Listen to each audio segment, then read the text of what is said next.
오늘은 부활주일입니다. 예수님께서 십자가에 못 박히시고 3일째 되는 날에 부활하신 것을 기억하며 기념하는 주일이에요.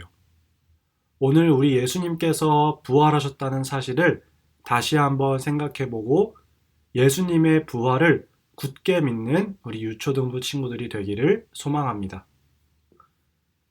하나님의 아들이신 예수님께서는 우리가 지은 죄 때문에 십자가에 못 박혀 돌아가셨어요.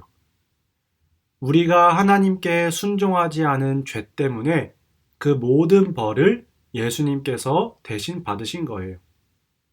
그렇게 예수님께서는 우리 때문에 십자가에 못 박혀 피 흘리며 돌아가셨습니다.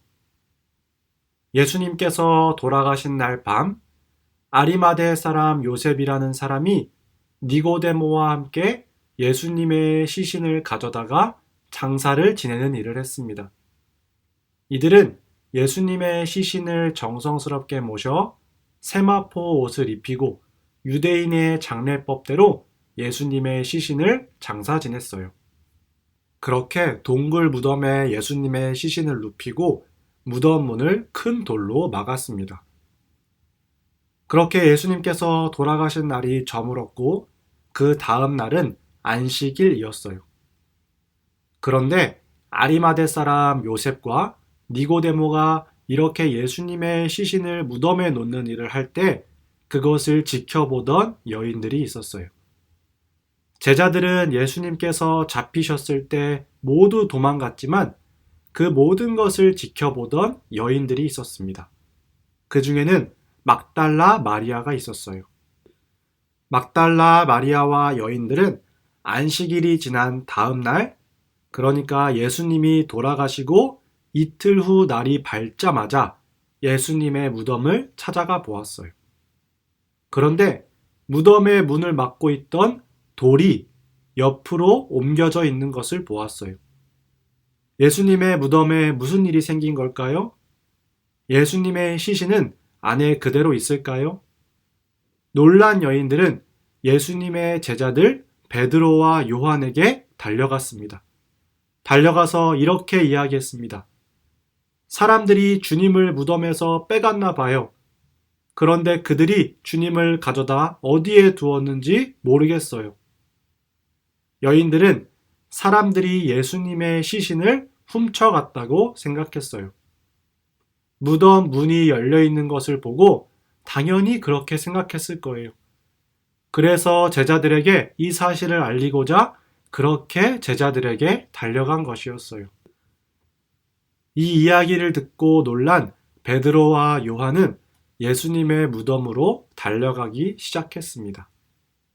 베드로가 먼저 출발했는데 요한이 앞질러서 무덤으로 달려갔어요. 달리기가 더 빨랐는지 예수님의 무덤이 어떻게 됐는지 보기 위한 간절함이 더 컸는지 베드로를 앞질러 도착했습니다. 그런데 요한은 무덤 속을 둘러보고 예수님의 시신에 입혀졌던 세마포가 놓인 것을 보았지만 무덤에 들어가지는 않았어요. 요한 다음으로 도착한 베드로는 곧바로 무덤에 들어가 보았습니다. 무덤 안에는 예수님의 시신을 감쌌던 세마포가 가지런히 놓여 있었고 예수님의 머리를 쌌던 수건이 그대로 놓여 있었어요. 그제서야 요한도 베드로를 따라 무덤에 들어왔고 베드로가 본대로 세마포와 머리 수건만을 보았어요. 예수님의 시신은 어디로 간 것일까요? 막달라 마리아가 생각했던 것처럼 어떤 사람들이 예수님을 무덤에서 빼가서 어디 모르는 곳에 감춰둔 것일까요? 제자들은 혼란스러웠어요. 무슨 일이 일어난 건지 이해하지 못했어요. 여러분, 예수님은 어떻게 된 것일까요? 예수님께서는 다시 살아나신 것입니다. 다른 사람들이 예수님의 시신을 훔쳐간 것도 아니고 가장 먼저 달려왔던 여인들이 예수님의 시신을 어떻게 한 것도 아니에요. 십자가에 못 박혀 돌아가신 예수님께서는 3일째 되는 날 말씀하셨던 대로 다시 살아나신 것이었어요. 예수님께서는 십자가에 못 박히시기 전에 예수님께서 죽으셔야 하고 3일째 되는 날 다시 살아나실 것을 말씀하셨습니다. 그러나 제자들은 그 말씀을 아직 깨닫지 못했어요. 나중에 하나님께서 제자들에게 이것을 깨닫게 해주셔서 예수님께서 죽으시고 부활하신 것이 하나님의 말씀대로 이루어진 것임을 깨닫게 되겠지만 아직은 그 말씀을 깨닫지 못했어요. 여러분, 예수님께서는 다시 살아나셨습니다. 하나님의 아들이신 예수님께서는 죽음에 머물러 계실 수 없는 분이었어요. 우리가 잘못한 것들, 우리 죄에 대한 벌을 다 받으신 예수님께서는 3일 만에 다시 살아나셨어요.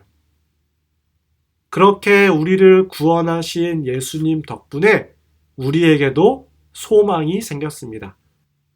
여러분, 우리도 다시 살아나게 된 거예요. 예수님이 부활하신 것은 예수님의 제자들이 지어낸 이야기가 아니었어요. 예수님이 부활하신 것은 또 예수님을 따르던 사람들이 만들어낸 이야기도 아니에요. 예수님은 정말로 부활하셨습니다.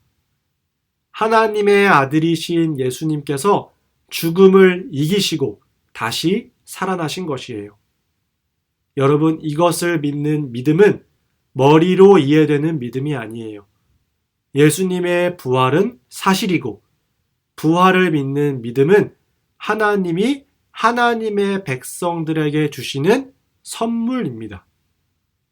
부활하신 예수님께서는 제자들이 보는 앞에서 하늘로 올라가셨고 하나님 우편에 앉으셔서 우리의 왕으로, 만왕의 왕으로 이 땅의 교회와 이 세상을 다스리시고 계십니다. 그리고 예수님께서 다시 오셔서 이 세상을 심판하실 것이에요. 이것이 우리의 믿음이고 우리가 이 땅에서 살아갈 동안 꼭 지켜야 할 믿음인 거예요. 말씀을 맺겠습니다. 여러분, 예수님께서 부활하셨습니다. 우리 예수님께서 부활하셨기에 여러분, 우리도 다시 살아나는 소망 가운데 살게 되었어요.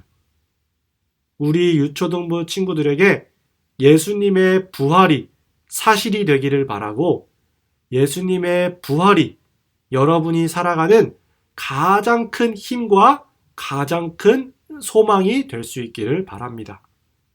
그래서 예수님의 부활을 믿는 믿음으로 소망과 희망과 기쁨과 행복으로 가득한 여러분의 삶이 될 수 있기를 소망합니다. 우리 함께 기도하겠습니다. 하나님 아버지, 부활하신 우리 주님을 찬양합니다. 우리를 위해 죽으시고 다시 살아나신 예수님을 찬양합니다. 우리 유초등부 친구들이 부활하신 예수님을 굳게 믿기를 원하고 또 그 믿음을 갖고서 참된 소망 가운데 살아가게 해주세요. 그렇게 하나님을 사랑하고 예수님을 잘 믿는 우리 유초등부 친구들 한 사람 한 사람 될 수 있기를 하나님께서 지켜주세요. 주님 감사합니다. 사랑합니다. 예수님의 이름으로 기도합니다. 아멘.